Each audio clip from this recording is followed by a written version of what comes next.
This is my second blanket made from the Fisherman's Throw pattern.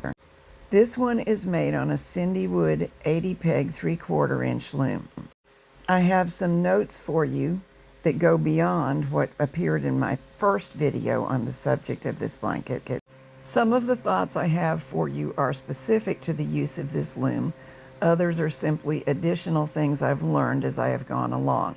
Here I'm casting on using double E-wrap, starting with what will be the end peg in the design so that I can work clockwise, moving from the far end of the work to what will be the beginning of row 1.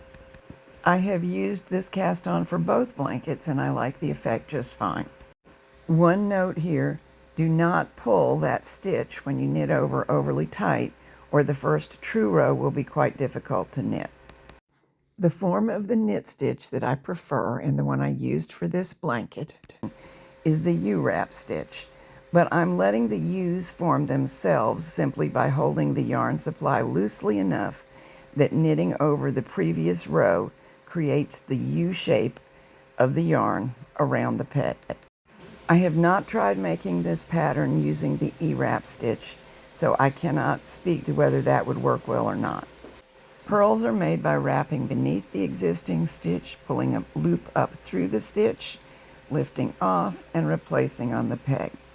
The 3 stitches on each edge of the work are garter stitch, so we knit or purl up to them in pattern, and then when moving from right to left, as I am here, the pattern calls for purling the last 3 stitches. But I want the end stitch on each edge to be a knit stitch because it makes a prettier edge, so I purl the first 2 of the last 3, then knit the final one. I will also slip that first stitch going back the other direction, so it won't get wrapped or knitted, and that's what creates the edge I really like. I needed to extend my yarn supply just a little bit to get the blanket out of colors I already had. I also had hopes of lengthening the blanket just a little bit, so I'm working now with gray yarn, but the body of the blanket is going to be blue yarn. I've knitted the 4-row border pattern 3 times rather than twice to start the lengthening process, and changed color to begin the double moss stitch, the blue above the gray border.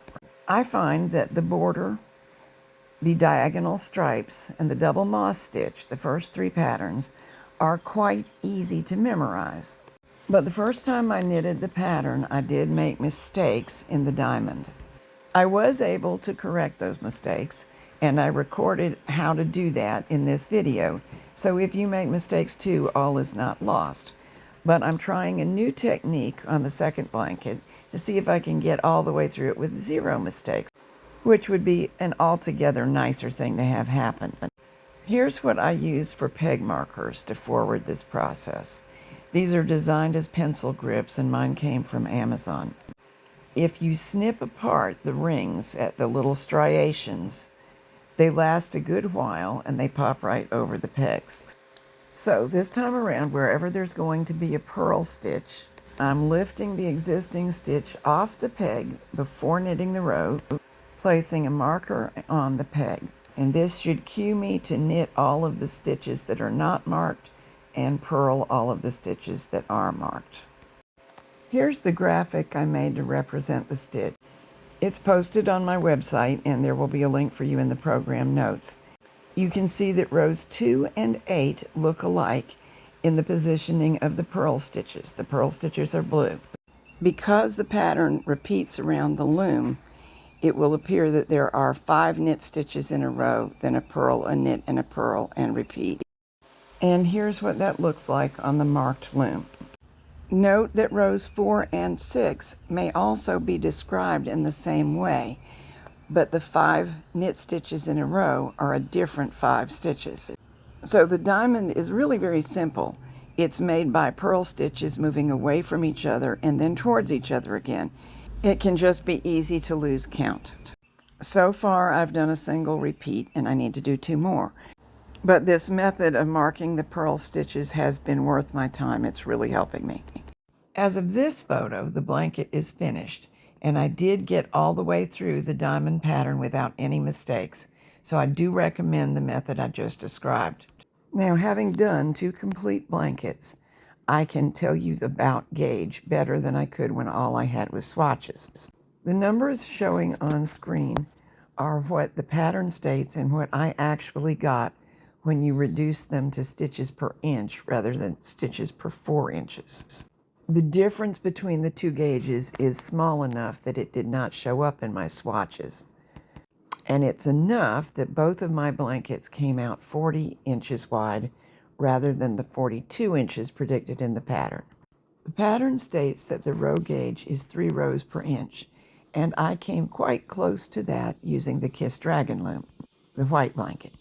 But on the blue blanket made on the Cindwood 3/4 inch loom, my row gauge is 4.37 per inch. At that gauge, following the pattern exactly would give you a blanket only 38.44 inches. I added 24 rows, so my blanket came out 44 inches long. Still not as long as I had hoped. Here's where I added rows. I increased the border to 12 rather than 8 rows at both ends. And also where the border surrounded the diamond pattern, I made it 12 rows. My final moss stitch section is 24 rows.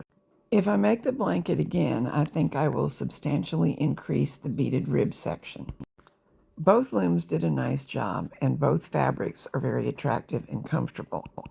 The blue and the off-white yarn are both Hirschner's worsted 8, so I was comparing apples to apples, and the 2 looms really do get differing row gauges.